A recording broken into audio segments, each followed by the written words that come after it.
Hi guys, welcome to another episode of Pointy Not Sharp.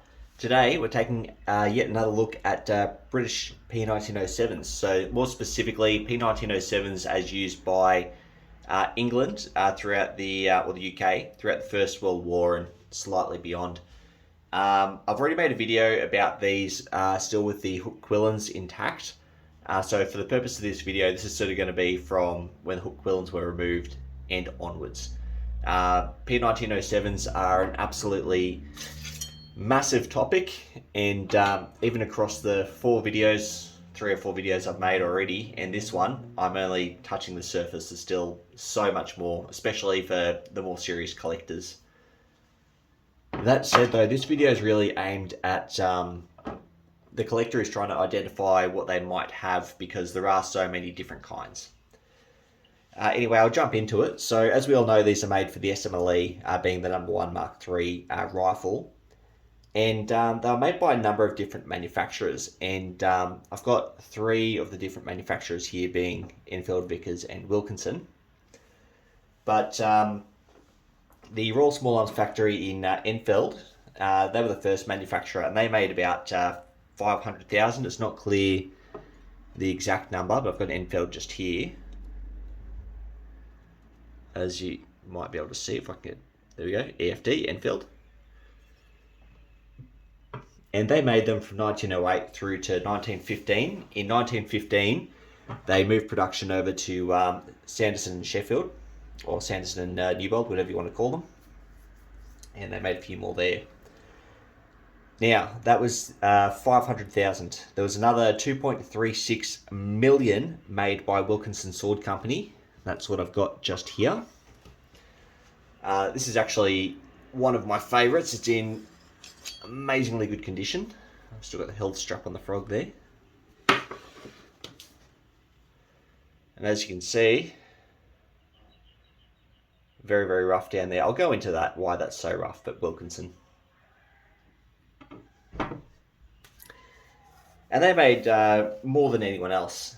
Now, you'll also have them made by J.A. Chapman. They made 300,000, and in the early years, they were marked JAC, GAC, and they did this through until about 1915 or 1916. I'm not sure exactly when. I've been looking at a whole bunch of examples, and it's in between about May 1915 and mid 1916 that they changed from JAC to just spelling out Chapman on the Ricasso. But yeah, I'm not entirely certain when that happened. The next manufacturer is R. Mole and Sons. They only made 60,000, and they're one of the more uncommon ones to come across. I've only come across 2 or 3, and I still have yet to get my hands on one. Then, as previously stated, Sanderson and Newbold, or Sanderson and Sons. So Sanderson were making them prior to receiving the manufacturing from Enfield.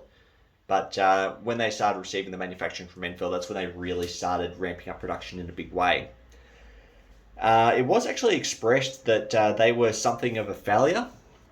So I don't have a Sanderson to show you. I just have to play with this one while I'm talking.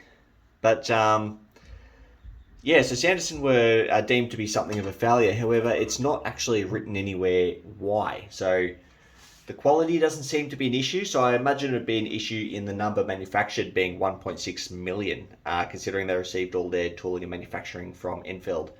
Maybe it was presumed they were capable of a lot more, particularly while Wilkinson were pumping out 17,000 a week, which was just absolutely crazy. Now, I've only got 2 more manufacturers. The next is Vickers, and that's what I've got here. Now, Vickers are obviously much more famous for their machine guns. However, they did have a play at bayonets. And my understanding is they started with the model 1913 bayonet first. They didn't make a terrible lot, maybe 1.3 thousand or 1.5.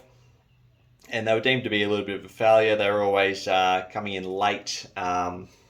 Quality was an issue at times as well.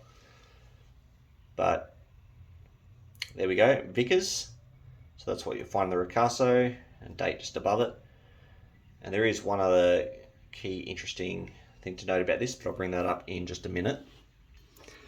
Now, Vickers made 10,000, and apparently they started production in 1917. This one I've got here is a 1918, and they're one of the scarcer P1907s to come across. Seeing as only 10,000 were made out of however many million. And finally, Remington Arms made 100,000 on contract for the UK during the First World War. So 1915, they made 100,000 and they started shipping them over. And again, they're very, very scarce. You don't come across them. It seems you come across your Moles and your Chapmans more often than you come across your Remingtons. So you only come across a couple of them. But some other interesting dates surrounding these. In 1913 was the year they deleted the hook off of the crossguard, as previously stated in my other video. So when you got earlier versions like this one here, you'll find where it's actually, focus please, it's actually had the hook removed. So this is a, 1909? Yep, 1909. And in a later refurbishment, the hook was deleted from this one. And in 1915, a clearance hole was added to the pommel.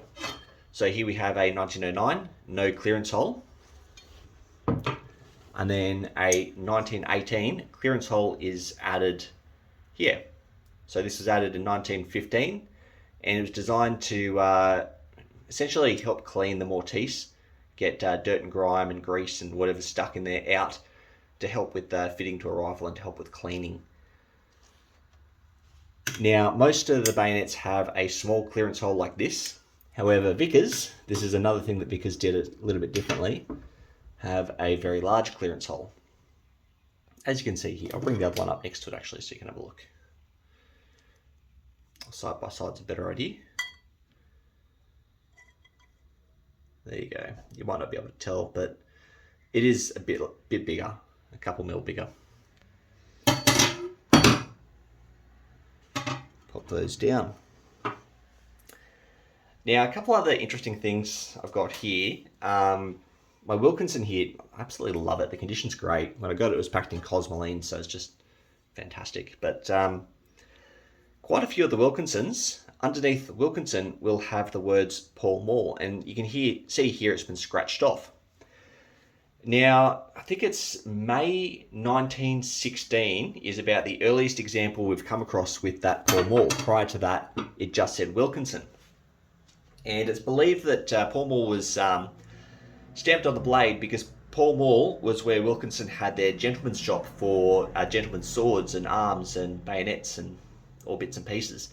So it was sort of part of their company as well. So they stamped it onto the blade from then onwards. However, it appears to have been scratched off and deleted off of nearly every blade. And some people speculate that was intentional. Some people say it wasn't. But I've actually found that it's actually part of the manufacturing process. So when the crossguard is brazed on, a whole bunch of crap gets on there. It gets essentially polished and cleaned, and that's what deletes the Paul Moore script.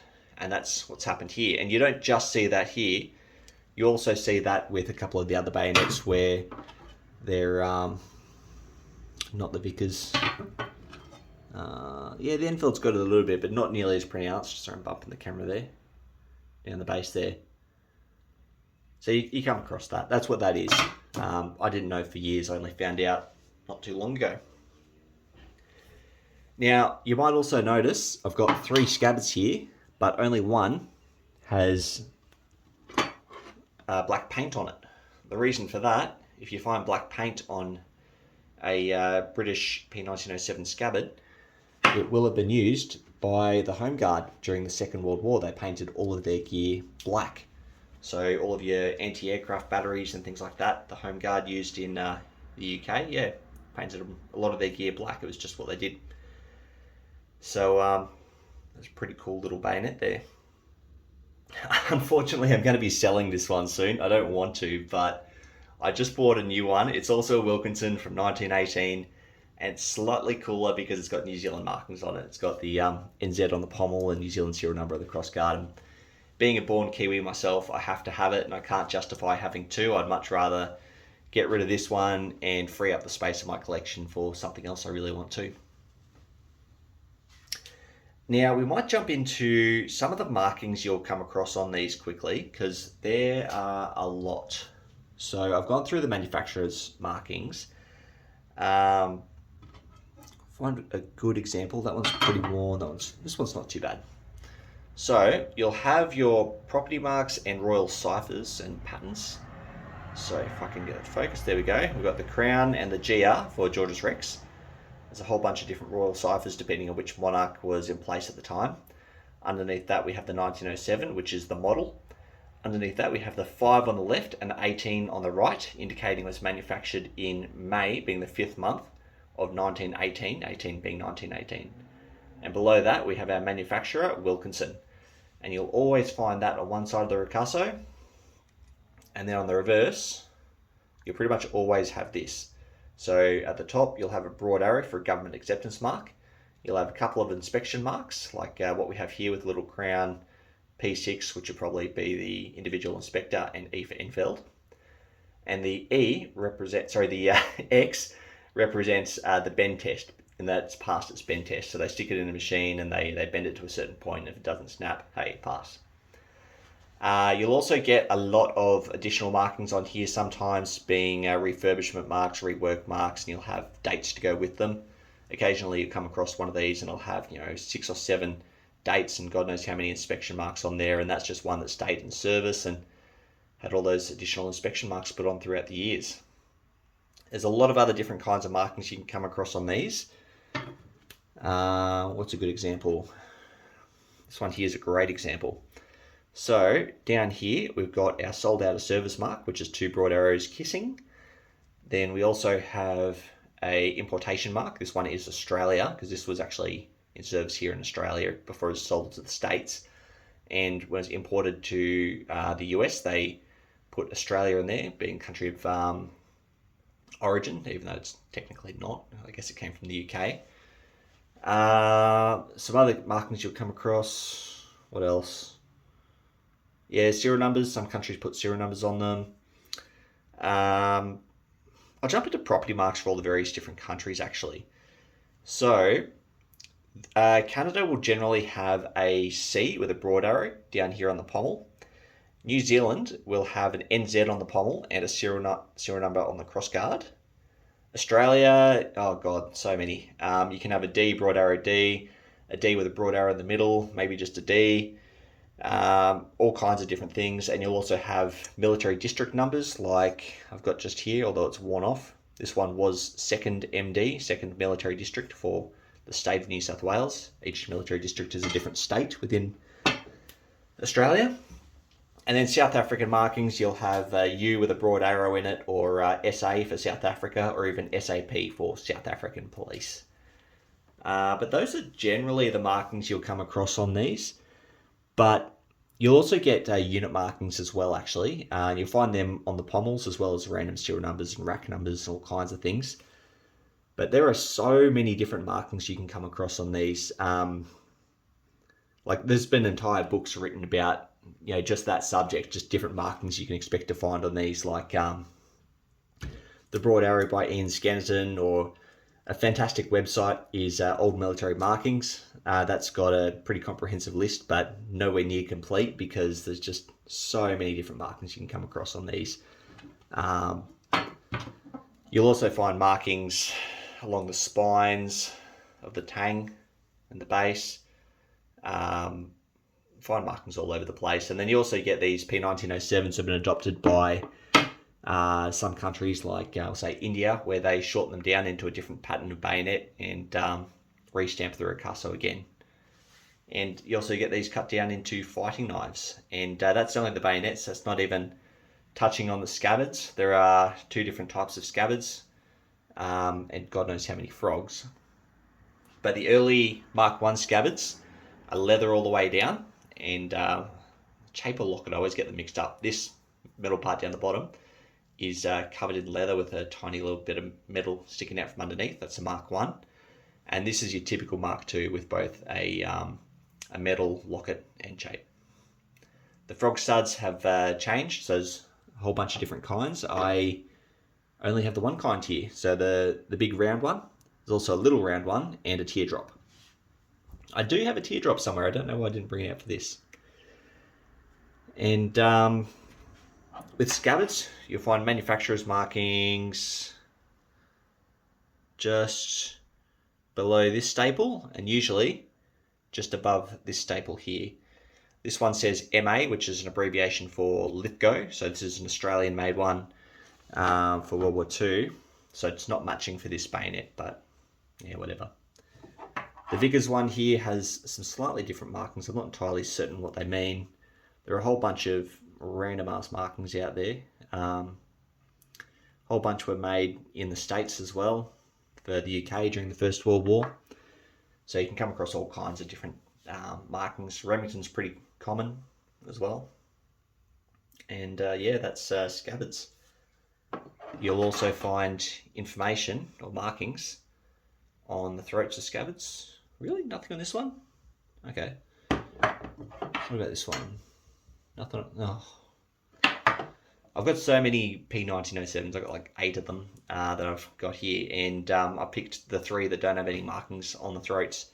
But it's not uncommon to find serial numbers or property marks, or particularly here in Australia, you find military district numbers, your Department of Defence markings on the throat as well. And finally, I'll touch on Scabbards. A lot of different countries, a lot of different, sorry, not Scabbards, frogs, a lot of different frogs. This is a very typical UK one. I've forgotten exactly what it is. I'm pretty sure it's a model 1914 frog. I could be wrong. Leather. And this one is a Cook manufacturer, 1915. It used to say that at the base of the health strap, but unfortunately red rot got the best of that and it fell away. I've treated that with cellular gel as best I can, but still a little bit of red rot going on, so I've got to work on it a bit more. You can spot the UK ones because they're cut inwards, they taper off here, they've got a bottleneck. The Australian ones just have straight walls straight to the top, and you'll generally find Department of Defence markings of maybe Australia or something in here, or possibly on the back. The only markings on this one was Cook 1915, and later models didn't have the health strap. The health strap was really the start of the war. So if you don't know what a health strap is, it attaches to like a, what do I call it, a strap that attaches to the scabbard and holds a helve for your entrenching tool next to the scabbard. Really, really cool. Really hard to get one because they're not very common. They're incredibly expensive and they're pretty cool, but you get reproductions for, you know, $6 or $7 for the helve strap, the attachment for the helve strap for the helve. But yeah, getting an original is not cheap. But I'm pretty happy with this frog. But generally, at the time, I think there's the model 1908 frog was the most commonly used, and that was just a tan canvas frog. You find markings on the back of your frogs, and different countries use different frogs. Like I know South Africa had their own version of this as well, so I don't know what to tell you. There's a lot of different kinds out there. If you haven't figured it out yet, there's a lot going on with P1907s, and there's a lot of really serious collectors out there. Like you can even get them with slight false edges put on them sometimes, and different manufacturers will have different fullers. Like you might have noticed, the Enfield is a lot bigger and more pronounced. The Wilkinson, it's almost a bit square. It's a lot sharper. Yeah, they're all just slightly different, but pretty much the same. Anyway, guys, I hope I've cleared up the air a little bit with P1907s if I haven't made things infinitely more complicated for the uninitiated. But if I've made any mistakes or you've got any more information, feel free to comment below. In fact, I encourage you to. I'd love to hear what you got. And thanks for watching.